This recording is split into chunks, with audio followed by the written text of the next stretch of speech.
Hello అండి, అందరికీ నమస్కారం. ఈరోజైతే మనం ఒక స్వీట్ ఐటెం అయితే చేయబోతున్నానండి. నేను చూడండి, రవ్వ లడ్డు. ఇదిగోండి, దానికి కావాల్సిన పదార్థాలు వచ్చేసి ఒక అరకిలో వచ్చేసి రవ్వ తీసుకున్నానండి, ఉప్మా రవ్వ. అలాగే కొబ్బరి తురుమండి, 2 చిన్న కొబ్బరికాయ కొట్టుకున్నాను. ఇది కొబ్బరి తురుము అయితే రెడీ చేసుకున్నాను. అలాగే జీడిపప్పు, కిస్మిస్, బాదం పప్పులు, యాలక్కాయలు కూడా వేసుకుందామండి స్వీట్ ఐటెం కనుక. అలాగే వచ్చేసి పాలండి, కలుపుకోవడానికి మనం లడ్డు చుట్టుకోవడానికి ఎంత అయితే అవసరం అవుతుందో అన్ని పాలు అయితే వేసుకుందామండి. అలాగే ఇవన్నీ కూడా వేయించుకోవడానికి అయితే నెయ్యినైతే రెడీ చేసి పెట్టుకున్నాను. ఇది అలాగే నెయ్యి కూడా తీసుకుందామండి. స్వీట్కి సరిపడా అంత షుగర్ అయితే వేసుకుందామండి. ఇప్పుడు రవ్వనైతే ఫ్రై చేసుకుందాం. రవ్వని కొబ్బరి తురుముని అయితే ఫ్రై చేసుకుందాం అండి. ఫ్రై చేసుకోవడానికి ఒక గిన్నె అయితే పెట్టానండి, స్టవ్ ఆన్ చేసి. ఇప్పుడు నెయ్యి వేసుకుందాము. కొంచెం ఎక్కువగానే వేసుకుందామండి.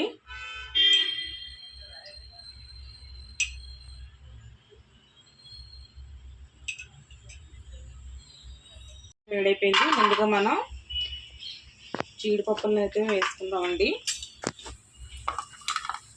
జీడిపప్పులు ఫ్రై చేసుకుందాము.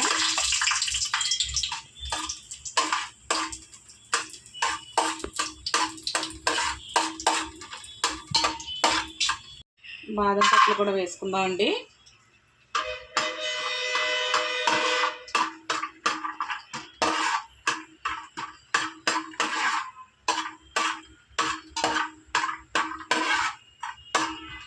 ఇవి బాగా ఫ్రై అయిన తర్వాత చిన్న చిన్న ముక్కలుగా కట్ చేసుకుందాం అండి. ఇంటింటిగా ఉంటే బాగుండవు కదా, కొంచెం చిన్న పీసులు అయితే మనం కట్ చేసుకుందాము.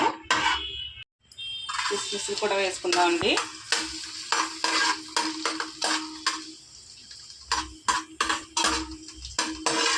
ఇప్పుడు వీటిని కూడా తీసుకుందాము అండి.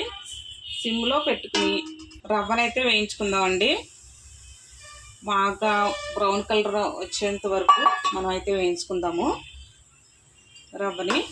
మీరు ఎక్కువైతే 2 సార్లు వేయించుకోండి. ఇదైతే ఇప్పుడు సరిపోతుంది నాకు. ఇది మొత్తం అంతా నేను వేయించుకుంటాను.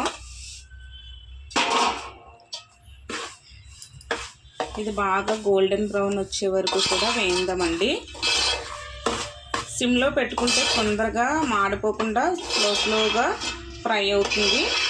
సిమ్లోనే ఈ ప్రాసెస్ అంతా చేద్దాము. చూసారు కదా, మొత్తం చక్కగా అయితే ఫ్రై అయిపోయింది చక్కగా.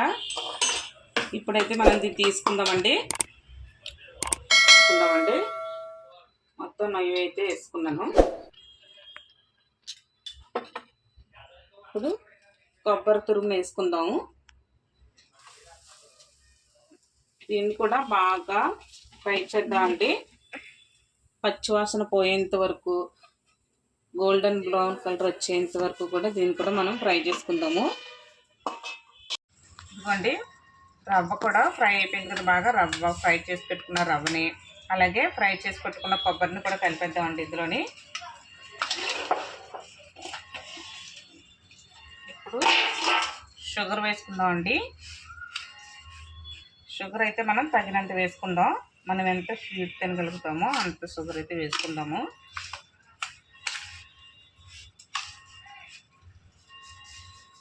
ఇంకా కొంచెం పట్టుద్ది వేస్తున్నాను. అలాగే డ్రై ఫ్రూట్స్ అండి ఇందులోనే కలిపేస్తున్నాను.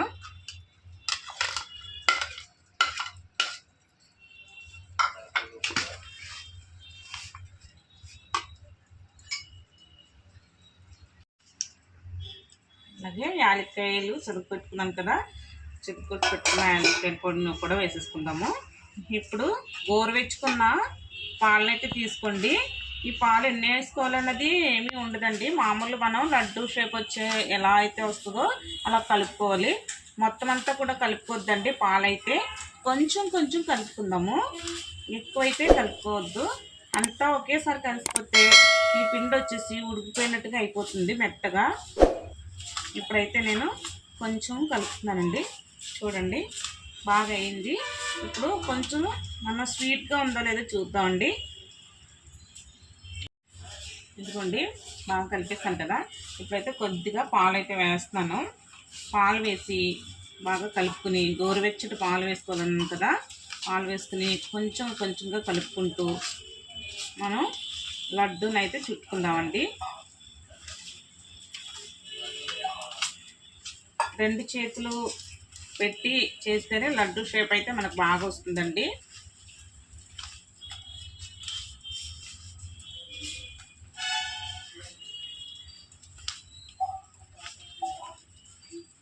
పిండి తీసుకుని ఈ విధంగా అయితే లడ్డు షేప్లో అయితే మనం లడ్డు చేసుకుందాము. కొంచెం గట్టిగా చూద్దామండి, ఎందుకంటే మళ్ళీ పగిలిపోతుంది కదా, అందుకని. అలాగే ఒక్కొక్క లడ్డూని ఎన్ని అయితే వస్తాయో అన్ని లడ్డూలని అయితే చేసుకుందాము.